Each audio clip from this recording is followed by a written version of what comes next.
Quisiera invitarles a que buscáramos en un texto ahí en el Evangelio de Juan, el capítulo 10, versículo 10, y disfrutásemos de este texto que es una expresión del pastor, de pastores. El apóstol Pedro le dice que es el príncipe de los pastores.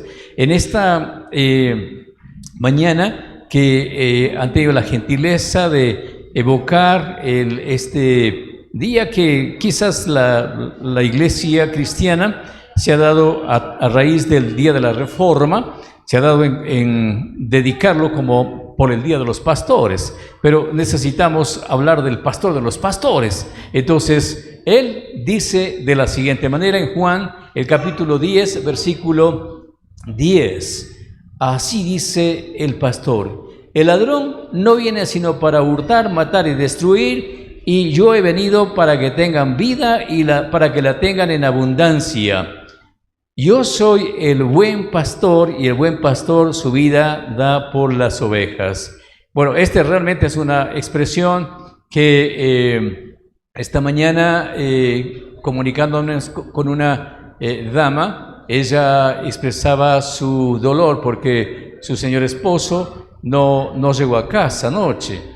Y entonces ella decía que se sentía angustiada porque cuando le llamó, él le dijo: yo estoy siempre bien, no se preocupe por mí, ¿verdad, no? Y ella decía: ay, pastor, tengo miedo. Entonces yo les recordaba que el buen pastor es el esposo de esta dama que temporalmente está siendo abandonada por su señor esposo, y casi él faltar, ahí sí pues hay para llorar, ¿verdad? Pero si un hombre se vuelve loco temporalmente y hace volver a la cordura, así que más bien sigamos aprovechando para tener una cercanía más con el buen pastor, ¿verdad? Con aquel que dice que soy tu esposo, dice la palabra de Dios. Así que, pero Jesús, el buen pastor, muestra a los lectores y a los oyentes que hay dos contextos, y parece que un contexto está siendo aquí cada vez más y más sonado en nuestro barrio de la Roldós, ¿verdad? Decíamos a modo de chiste, en la calle esta que baja la principal, me parece, detrás de la iglesia católica, ¿no, verdad? Decíamos que siempre tienen luz. Y entonces decía: oiga, qué privilegiados ustedes. Dice: bueno, no es tan privilegio porque lo que pasa es que es considerada zona roja, por eso es que ponen luz y no nos quitan. Dice: así que el peligro es siempre inminente aquí en este lugar. Bueno, es verdad, pero se están escuchando cosas, y ya no solamente a nivel local o de ciudad, sino también a nivel del país, que la Roldós se está volviendo un lugar bien vulnerable por la presencia de actividades que son difíciles de interpretar, inclusive para efectos de cómo está nuestra sociedad, comprenderla, y como decía la hermana y el hermano que nos precedió en la dirección, que podamos intencionar como iglesia el alcanzarlos, el orar por esas personas que están generando este tiempo de caos. Pero ya Jesús dijo: el ladrón viene para hurtar, matar y destruir. Y esas son tres fases bien crueles en la experiencia de una sociedad.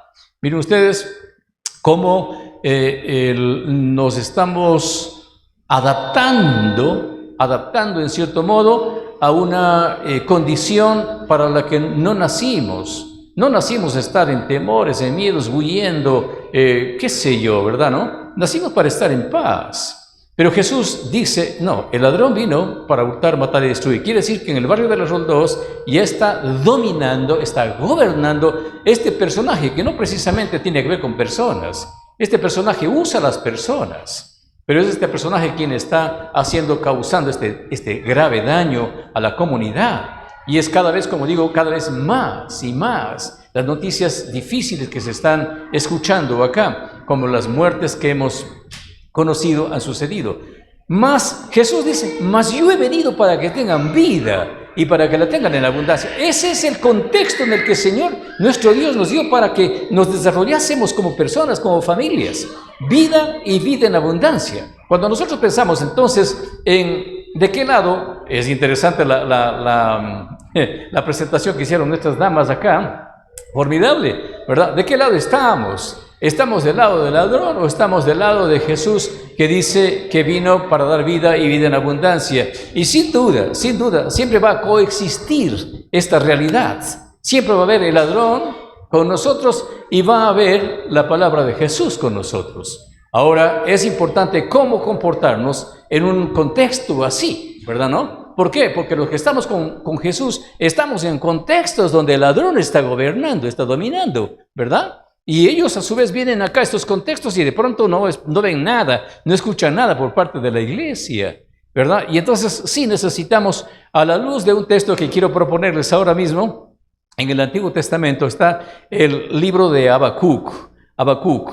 Entonces, a la luz de este texto, vamos a mirar cómo nosotros podríamos vivir la experiencia de la presencia del ladrón en medio nuestro, pero ¿qué dice la palabra de Dios respecto a cómo enfrentar o coexistir en este contexto, ¿no es verdad?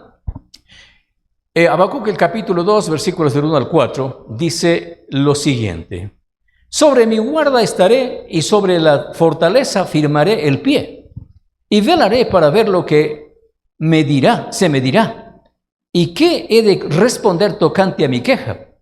Y Jehová me respondió, dijo: escribe la visión y declárala en tablas para que corra el que leyere en ella. Aunque la visión tardara aún por un poco de tiempo, mas se apresura hacia el fin. Y no mentirá. Aunque tardara, espérala, porque sin duda vendrá, no tardará. He aquí, aquel cuya alma no es recta, se enorgullece, mas el justo por la fe vivirá. ¿Qué texto, no? ¿Qué texto? Vamos a pedir la venida del Señor para poder ir en esos pensamientos de Él. Papito lindo, gracias por la palabra suya, gracias por traer a la memoria las palabras del buen pastor, de nuestro Señor Jesucristo, que siempre, Señor, imperan en el corazón nuestro y que activan, como ha sido esta mañana, en las formas como han presentado los hermanos sus expresiones artísticas, Papito eterno, mostrándonos una realidad de celebración, de fiesta, pero también una realidad que necesitamos reflexionarla para que la respuesta que demos a los contextos que estamos viviendo sean respuestas provenientes de usted. Papito lindo, muchas gracias otra vez por esta iglesia, con esta iniciativa santa de reunirnos, de congregarnos a quienes estamos cercanos en este barrio para que podamos quizás planificar un proyecto que nos permita, Señor mi Padre, influenciar de una manera mayor que la que está influenciando el ladrón, Señor, en la comunidad, y podamos ver vidas transformadas para Jesucristo integradas a una iglesia local.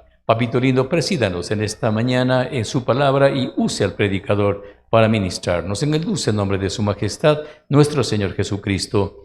Amén y amén. ¿Cuál es la clave en tiempos difíciles? Bueno, a juzgar por lo dicho por el profeta, hay una frase que ha de ser para nosotros ahora mejor entendida y ya ha sido mostrada como una preocupación por parte de quienes nos antecedieron en la palabra: el justo por la fe vivirá. Es decir, estar rodeados de personas influenciadas por el ladrón, el justo por la fe vivirá. No nos saca del contexto, seguimos en ese contexto. Pero ¿quiénes vivirán sufriendo ese contexto? Quienes todavía necesitan conocer a Jesucristo. ¿Y quién es la encargada de hacer eso? Nosotros, como iglesia. No obstante, puede ser que el temor nos invada, nos controle, y como esta dama esta mañana lloraba pensando que su esposo pues había pasado algo, no le pasó nada, estaba divirtiéndose, ¿verdad? Nosotros tengamos una especie de comportamiento que no sea digno del que necesitamos tener, porque somos del buen pastor. Y Él ha dicho que Él vino para darnos vida y vida en abundancia. Así que vamos por esos pensamientos. Una sinopsis del libro de Habacuc. El propósito es: Dios es soberano aun cuando el mal aparenta estar triunfando. Este es un poco el resumen de todo el libro de Habacuc. Esos 3 capítulos que aparecen allí, es interesante poder asumirlo así. Dios es soberano aun cuando el mal aparenta estar triunfando. El escritor Habacuc. Ahora, en el Antiguo Testamento los nombres que se ponían a las personas no eran nombres como Luis Milton, por ejemplo, ¿no, verdad? ¿Qué nombres que le ponían? Porque me suena bonito, ¿no, verdad? Pero en ese entonces, en el Antiguo Testamento, se ponían los nombres con significado. Y el significado de Habacuc es aquel que abraza. Es interesante. Dios usa a uno cuyo nombre significa aquel que abraza. ¿Y abraza para qué? ¿O por qué? Bueno, vamos a mirar el contexto luego. La fecha más o menos del 612 al 589, antes del Señor Jesucristo, y su predicación tiene que ver con el reinado del sur, el reinado de Judá, con los reyes de Joacín y Sedequías, quienes iban a ir en cautividad babilónica, ¿verdad? Nabucodonosor está a punto de invadir la ciudad de Jerusalén y toda la provincia de Judá, ¿verdad? Y el texto bíblico refiere algo interesante respecto a esta nación de Babilonia. El tema, interrogantes y dudas ante Dios, la soberanía de Dios, la esperanza. Habacuc llega con una queja al Señor, ¿la verdad? Y el Señor le contesta, y no le contesta de la manera como Habacuc habría querido, y luego vamos a reflexionar por qué. Pero ¿cuál era el verso clave de todo el libro, verdad? Aviva tu obra en medio de los tiempos. En la Nueva Traducción Viviente, el texto dice, ayúdanos en estos días de profunda necesidad, como antes lo hacías.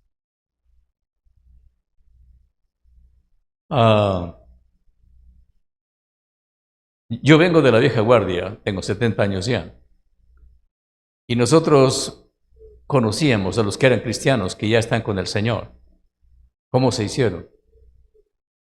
Y eran guerreros, eran guerreras, eran personas que leerles sus vidas es para decir, Señor, me avergüenzo, porque seguramente yo he ignorado esa herencia y ahora me apresto a meterme o esconderme para que no me hagan daño cuando ellos se enfrentaban al desafío. Pero bien, ¿qué cambio para dramático cuando el versículo 1, el capítulo 1, del versículo de 1 al 4 dice, la profecía que vio el profeta Habacuc, ¿hasta cuándo, oh Jehová, clamaré y no oirás? Y daré voces a ti a causa de la violencia y no salvarás. ¿Por qué me haces ver iniquidad y haces que vea molestia? Destrucción y violencia están delante de mí, y pleito y contienda se levanta, por lo cual la ley es debilitada y el juicio no sale según la verdad. Por cuanto el impío asedia al justo, por eso sale torcida la justicia. Oiga, qué introducción más, ¿qué sería? Lastimera. La buena cosa es que el profeta se está dirigiendo al Señor.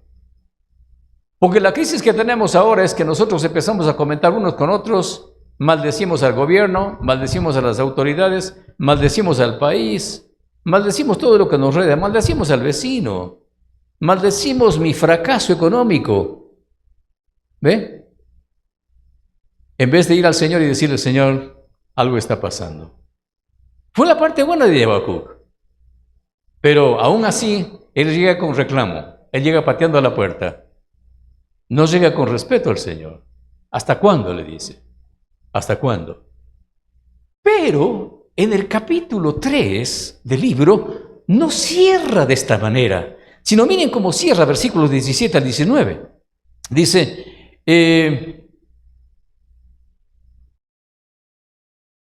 aunque la higuera no florezca, ni en las vides haya frutos, aunque falte el producto del olivo y los labradores no den mantenimiento y las ovejas sean quitadas de la majada y no haya vacas en los corrales. Con todo, yo me alegraré en Jehová y me gozaré en el Dios de mi salvación.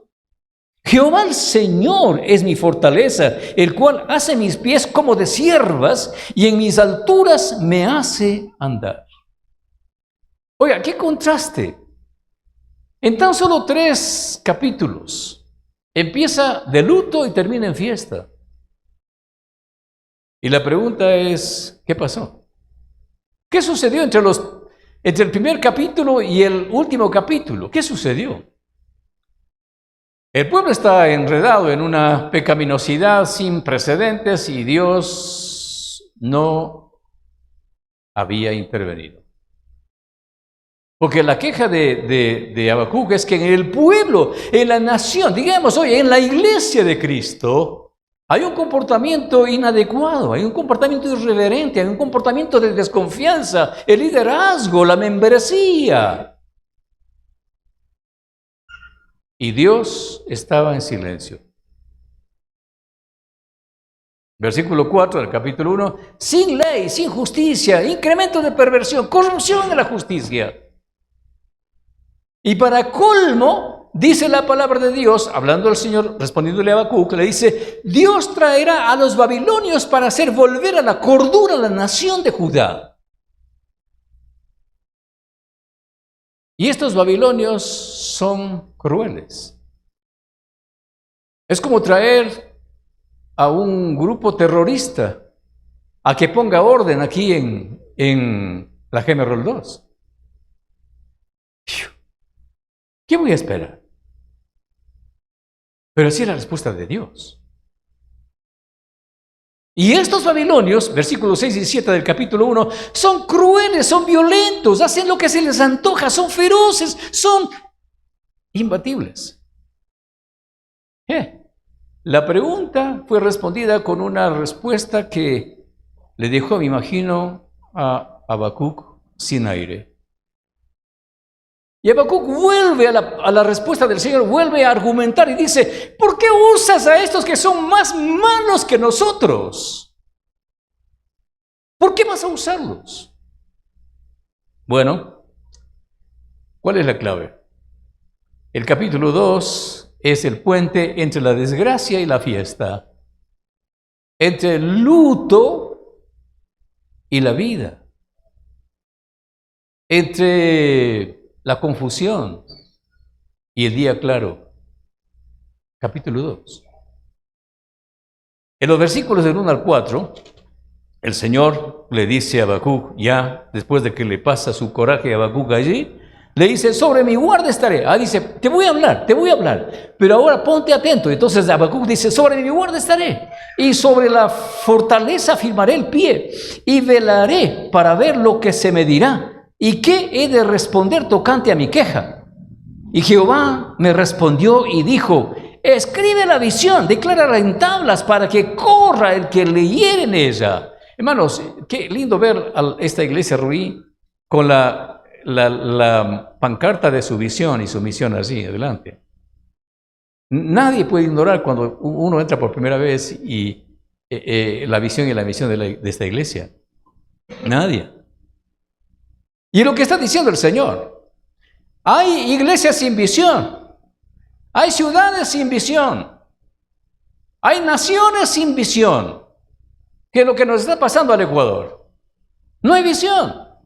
¿Y entonces qué? Cada quien, como dice en el libro de los jueces, cada quien hace lo que bien le parece. Y si es más capaz en cuanto a la maldad que otros, sale prevaleciendo. Así que el Señor le dice, escribe la visión. Y la visión es algo que vemos allí delante de nosotros, que no está aquí, está allá. Pero veo eso. Es como cuando lanzan voladores en los tiempos de fiesta. Mire, uno no está en el cohete, pero uno está mirando cómo él hace pss, y cuando está arriba en lo máximo de su alcance hace ¡pum! Y luego una cantidad de luces que salen. Esa es una visión. Está allá, no está aquí. Pero yo debo aproximarme a ella si quiero vivir esa visión. Y Jesús dijo, el ladrón viene para hurtar, matar y destruir. Y estamos viendo eso. Pero yo he venido para que tengan vida y la tengan en abundancia. No tengo vida ahora, no tengo abundancia, tengo miedo, tengo temor, tengo coraje, tengo despecho. Y ahora entonces el Señor dice, bueno, yo he venido para que tengan vida y la tengan en abundancia. ¿Quieres vida? ¿Quieres abundancia? Bueno, ven a Jesús. Y eso no es un paso, ya estoy aquí, Jesús. No, es todo un proceso de disciplina, de formación, de instrucción, de carácter. De carácter. ¿Cómo se hace un médico? Está con años de estudio en la escuela, en el colegio y en la universidad. Así se hace un médico. Y luego tiene que ir a la rural. Y luego tiene que hacer una especialidad para una pilcha y carrera de medicina. ¿Cómo se hace una mujer de Dios? ¿Cómo se hace un hombre de Dios? Hermanos, el médico muere aquí y se acaba. El hombre de Dios, la mujer de Dios va en la eternidad y sigue por la eternidad. Quiere decir que esta formación del hombre de Dios, de la mujer de Dios, tiene mucha más importancia y envergadura que cualquier profesión que tengamos aquí en la tierra, porque somos hechos para la eternidad. Y entonces ahora subiré a mi torre de vigilancia y montaré guardia.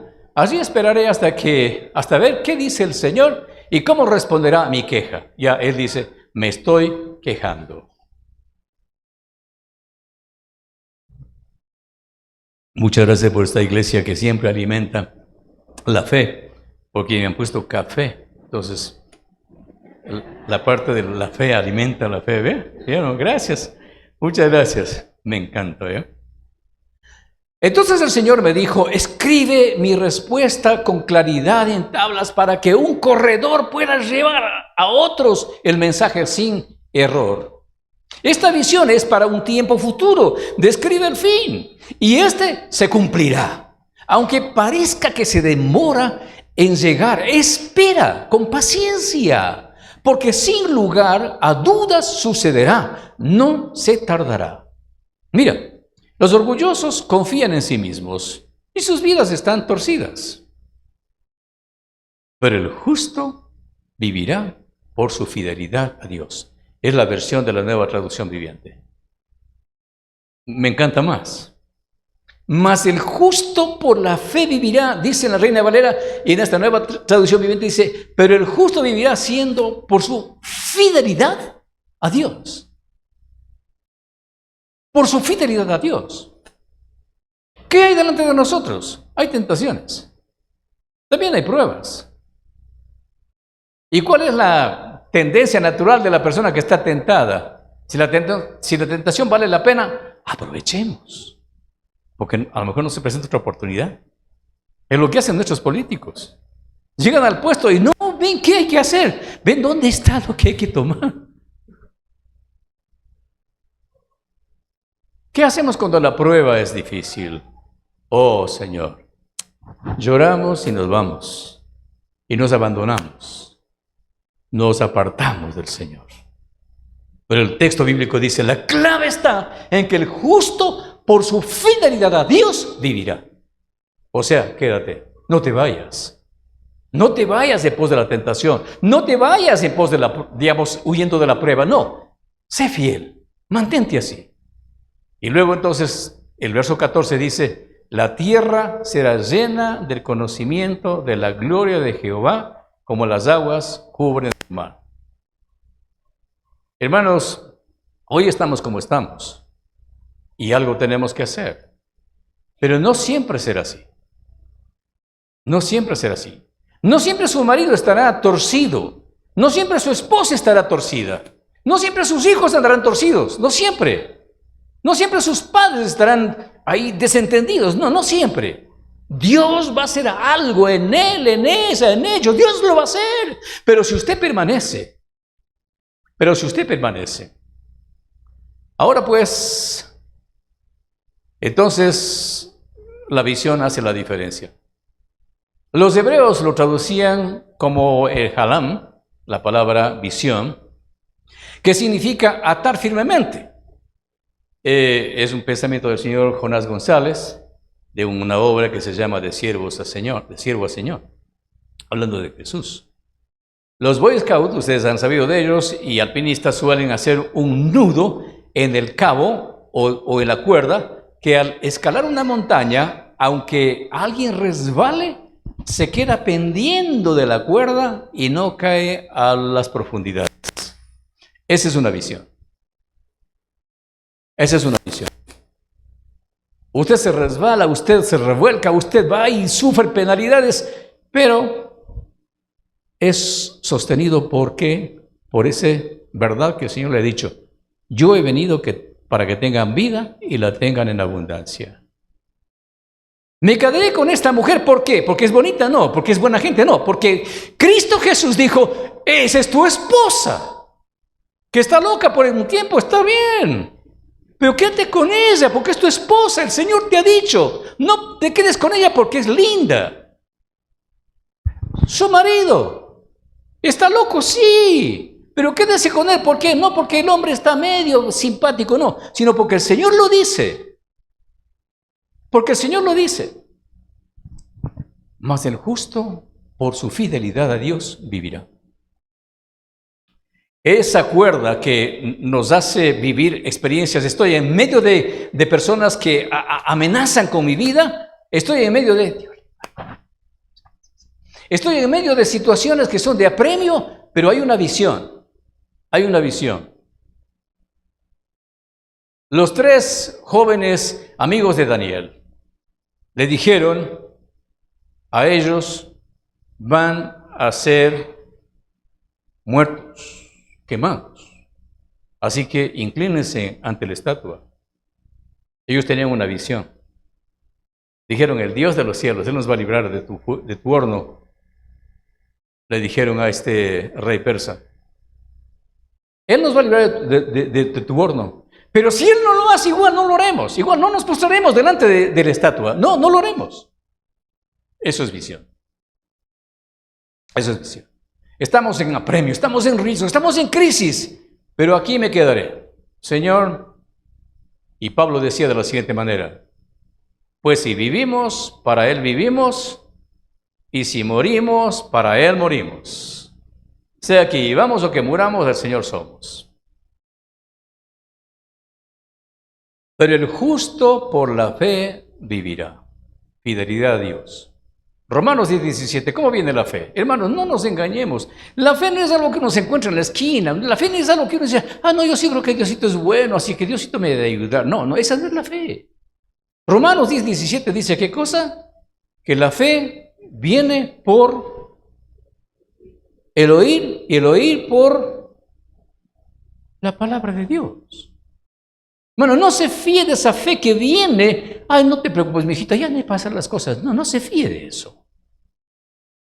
No se fíe de aquel refrán que dice, no hay mal que dure 100 años ni corazón que lo aguante. No se fíe de eso. El Salmo 37:5 dice, fíate de Jehová de todo tu corazón y no te apoyes en tu propia prudencia. Y así dice el profeta. Dios le dice, mira, los soberbios están ahí cundiendo, están entre ustedes, pero el justo por la fe vivirá. La fe, hermanos, no viene porque uno suspira y ya, no, la fe viene por estudiar la palabra de Dios. La visión está en la palabra de Dios. Si estoy atado a la palabra de Dios, entonces sí, aunque ruede, no voy a ir al abismo. No voy a ir al abismo. El Señor dejará que hasta donde Él permita y luego me sacará. Un pastor fue asaltado en Santo Domingo, amigo mío, con su hijo y un misionero. Le cogieron estos de no sé qué grupo estaba allá gobernando, le cogieron en la noche, estábamos yendo para una reunión de capacitación. Ellos salieron al aeropuerto, digamos, al terminal para buscarle al misionero que venía. Y cuando ellos salían del terminal, les encañonaron. Y les llevaron montaña adentro en Santo Domingo. Oscuro, tinieblas. Y les decían unas palabras de este vuelo, de este calibre. Te vamos a matar. Danos la plata. ¿A quién perteneces? un carro de Toyota, de esos pitucos. Claro. Y entonces, este pastor, creo que algo le hacían al hijo y el pastor sacó la mano y le cayeron a golpes al pastor. ¡Pah! ¡Pah! ¡Pah! ¡Pah! Te vamos a matar. El misionero que llegaba quiso hacer una maniobra para buscar la forma de escapar. Y cogieron el arma y soñado. Entonces los tres, ya montaña adentro, el jefe de la gestión llama por teléfono y dice: aló jefe, ya lo tenemos acá. Pero hay un problema, jefe. ¿Cuál es el problema?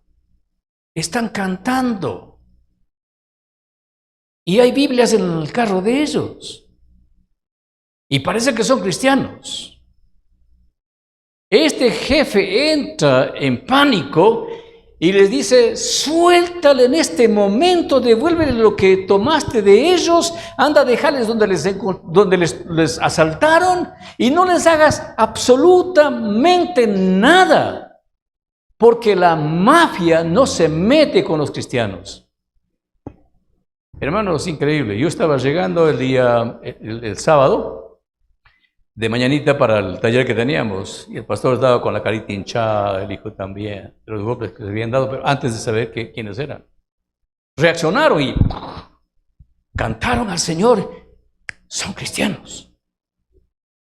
Suéltenles, vayan, devuélvenles lo que les robaron y déjenles donde les tomaron. Porque la mafia no se mete con los cristianos. Muy bien, visión. Visión, hermanos, visión. El justo por la fe vivirá. Hermanos, no hay bala que mate a un cristiano.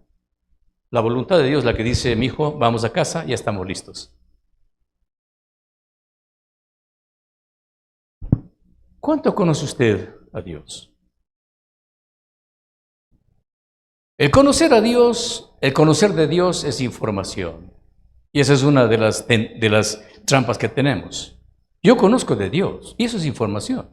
Hasta el diablo lo conoce, dice Jesús. Pero el conocer a Dios, esa es una relación.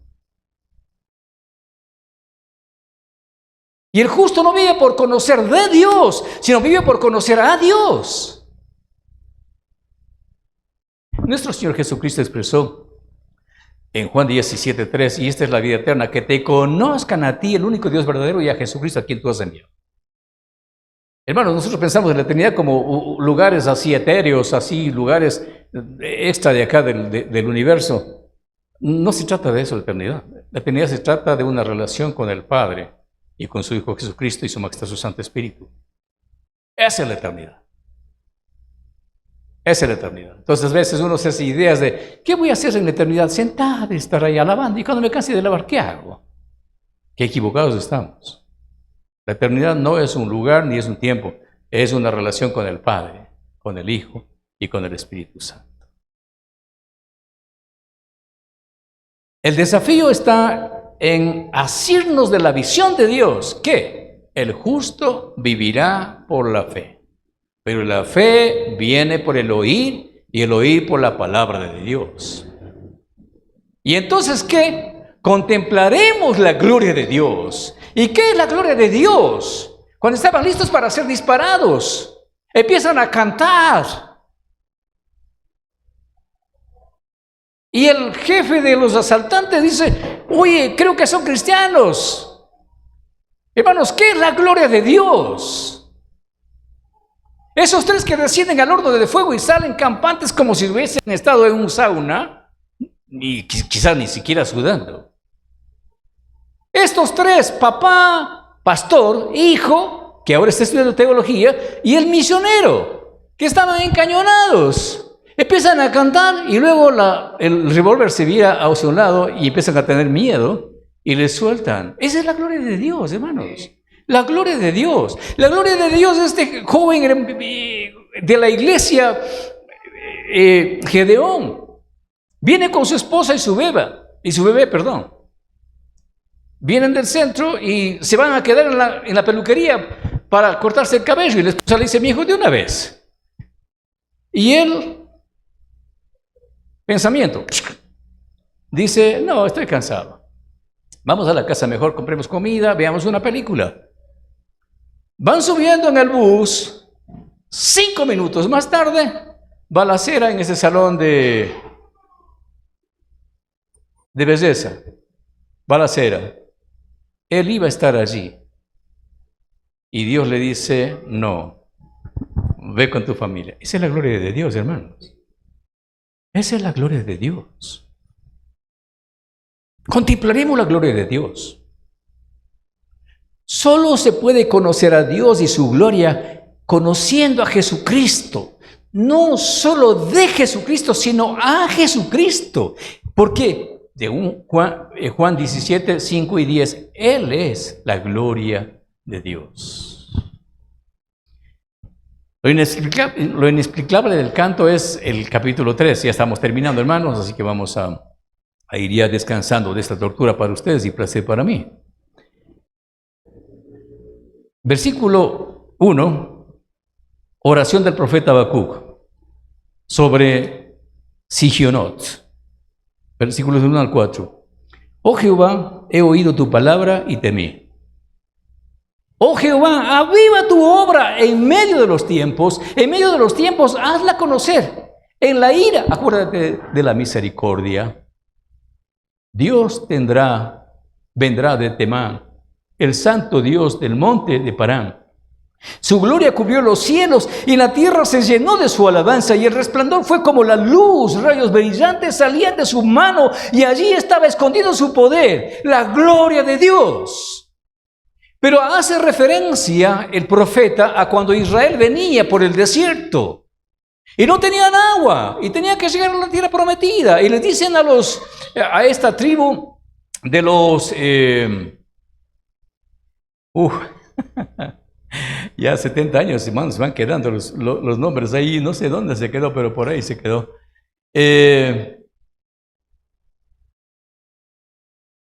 La tierra de estos que vivían en Canaán, los cananeos, y entonces cuando les dice el pueblo de Israel: oye, déjanos pasar por tu tierra, no vamos a tomar agua, no vamos a coger ningún fruto, solamente déjanos pasar. Y entonces la respuesta de este rey era: ustedes no van a pisar 1 centímetro de mi tierra. Y dice que organizó su ejército para atacarlos. Y Dios enfrentó a este rey y los acabó.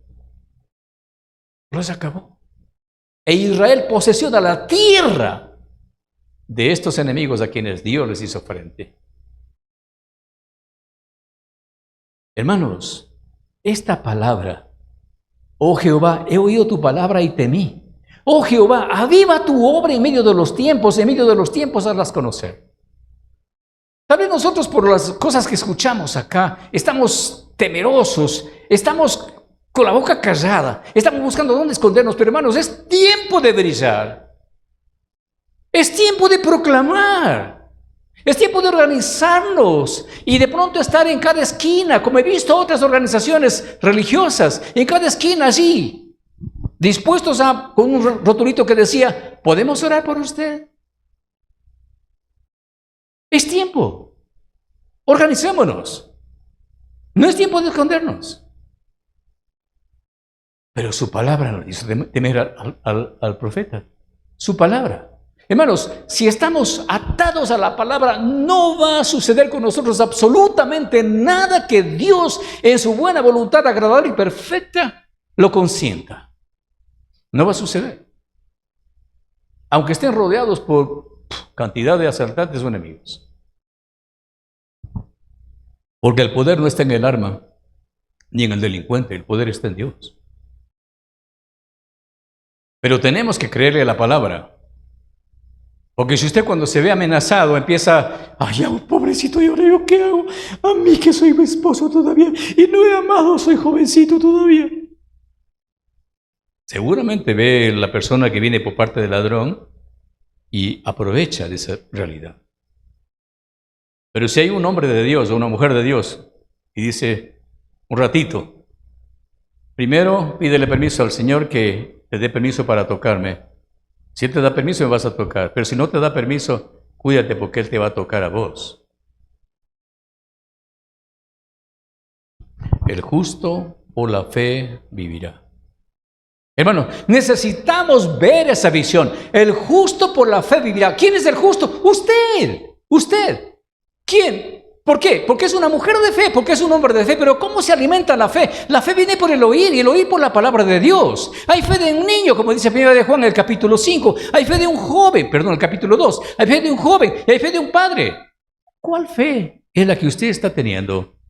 Y un niño es niño hasta cuando llega a los 12, 13 años. Y seguramente usted ya debe tener una fe de un joven, de esos que dice la palabra de que sois fuertes, que habéis vencido al maligno y la palabra de Dios permanece en ustedes. Pero todavía estamos olvidando, no sabemos qué dice el Señor tocante a los peligros que enfrentamos, pero la seguridad que tenemos en Él. Y la fe de un padre. La fe de un padre, ¿qué hace? Cuando alguien viene a hacer daño a su hijo, pone el cuerpo. El padre da el cuerpo. Y porque sabe que el padre va a aguantar. Hermanos, Dios ha puesto su cuerpo en Jesucristo y nos dio lo que nos dio. Necesitamos desarrollar, hermanos, esa relación de intimidad con Dios. Desarrollando esa relación, esto es contemplar la gloria de Dios.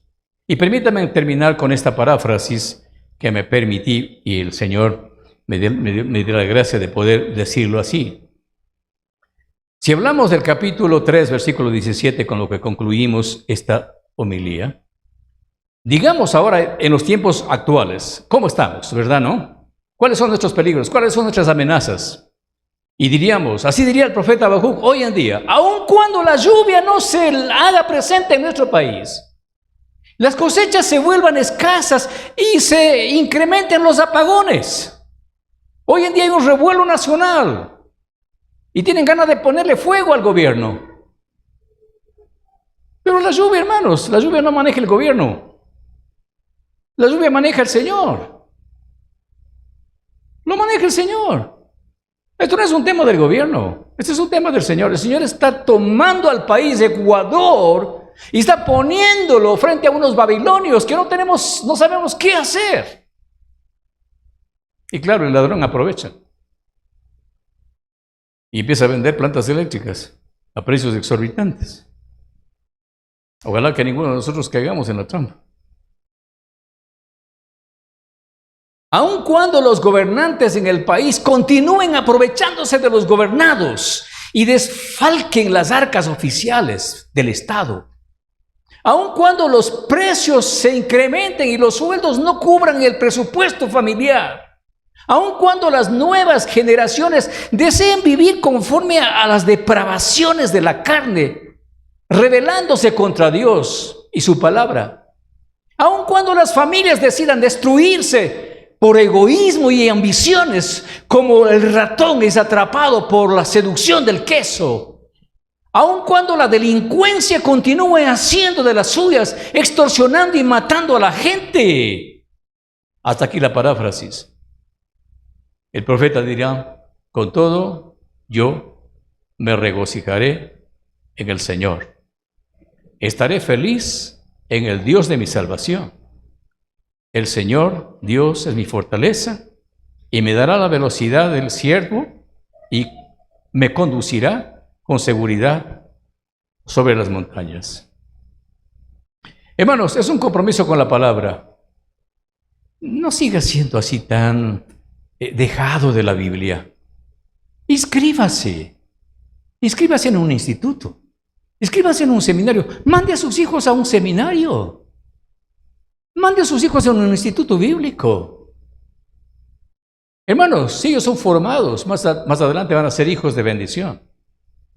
Pero si no son formados en la palabra de Dios, van a ser hijos de buena plata, pero de maldición para la familia. Vivirán divorciados, vivirán distanciados, vivirán dándose veneno el uno al otro.